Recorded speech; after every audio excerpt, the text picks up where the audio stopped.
I'm William O'Flaherty, and welcome to a special extended edition of 90 Seconds to Knowing C.S. Lewis. Today's focus is a preview of an upcoming All About Jack, a C.S. Lewis podcast. That podcast is one I've been doing for nearly a dozen years.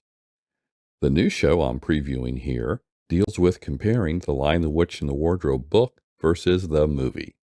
As you may know, 2020 is the 15th anniversary of the movie and the 80th for the book. My guests are Doctors Crystal Downing and Charlie Starr. I'll have more details about them in the description below. In fact, that's where you'll also find a link to the complete show when it is released. The entire interview is over an hour, so it will actually be posted in two parts. The following preview is only about the first 7 minutes of the first show. I began my chat with Charlie Starr and Crystal Downing by asking them to provide an overview of what each of them expects and doesn't expect when seeing any movie adaptation of a book. Charlie answers first. Things that I do expect from a film adaptation, the main elements of the plot to be present, a complete story arc for the main characters, both in terms of plot and character development. What I don't expect from a film adaptation of a book is that all the subplots will be present. Not all of the minor characters going to be there. And especially, I don't expect there to be lots of psychological exploration, which often takes place by the narrator, by the speaking of a narrator. And in film, though you can have narrators, they just don't talk as much as a narrator in a book might, and that's appropriate for film. That's how film operates. So I really did miss Tom Bombadil in the Lord of the Rings films, but going in to see the first film, I knew he wasn't going to be there. Things had to be cut out. That's how adaptation from book to film works. And so I wasn't disappointed because I knew that was going to happen. Yes, Charlie, you summarized superbly what film theorists recognize about adaptation. There is a famous statement by a French filmmaker where he says, and I love this line, "An honest adaptation is a betrayal." And you can interpret that on two different levels. So an honest adaptation, in other words, if you tried to film every single moment in a novel and put it on a screen, it would be a horrible movie. Yeah. You have to eliminate subplots. But also, the other interpretation of his statement, an honest adaptation is a betrayal, to make it honestly reflect the original source text, you have to betray various elements in the text. And part of this is because film is a visual medium versus novel. Obviously, we're just reading words on a page. So an essential element of a film adaptation is trying to figure out how do you externalize the internal. And when you have long passages of what's going through a person's mind, you could do voiceover, as Charlie alluded to, but classical Hollywood cinema considers that kind of cheating. It's just too easy to do. So how can you instead communicate what a person is thinking by visual actions? And one of the really cliched ways a lot of films do this now is by showing people vomiting on screen. I mean, so they literally externalize the internal, because how do we show this person is really upset by what they're seeing? Oh, they go over and vomit against the side of the building. Well, how many times have we ever seen people vomit just out of distress, other than gastric stress? And yet I see it all the time in film and television. So that's another way that filmmakers cheat.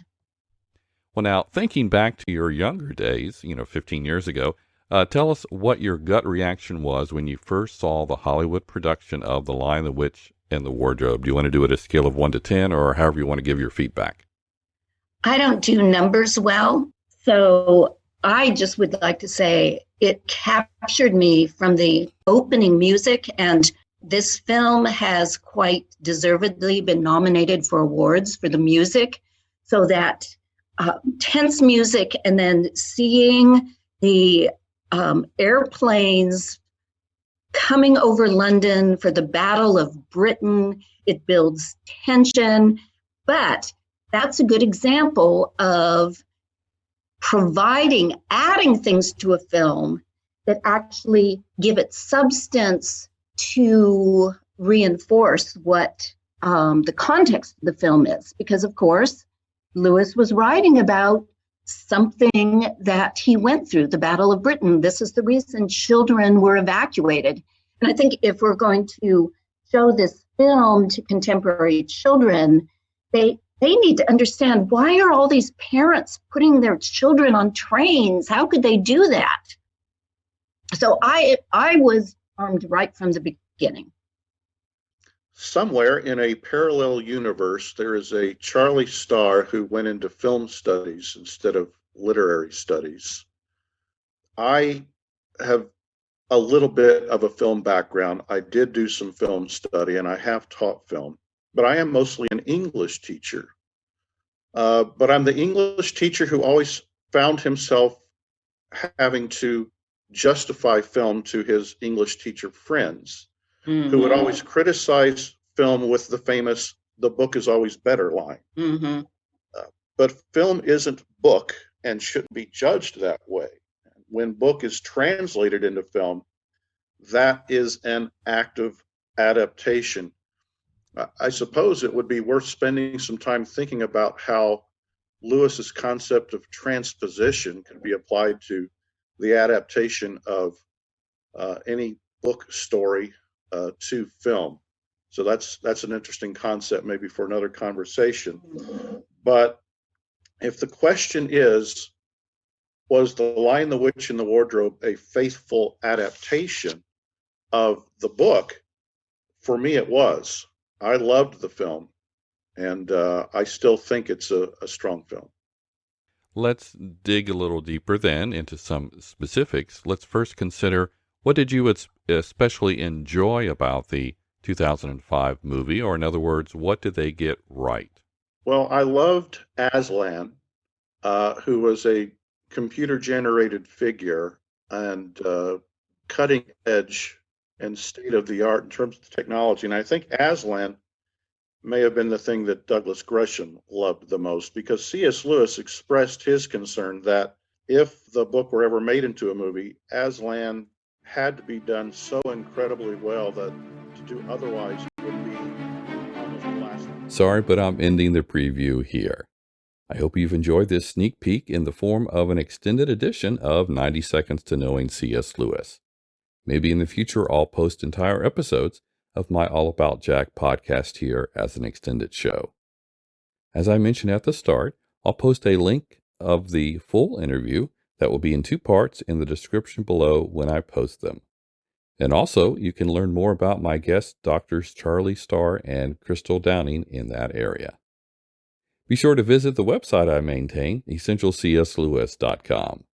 I'm William O'Flaherty, the creator and producer of this show, and I'm also the author of 2 books, C.S. Lewis Goes to Hell and the Misquotable C.S. Lewis.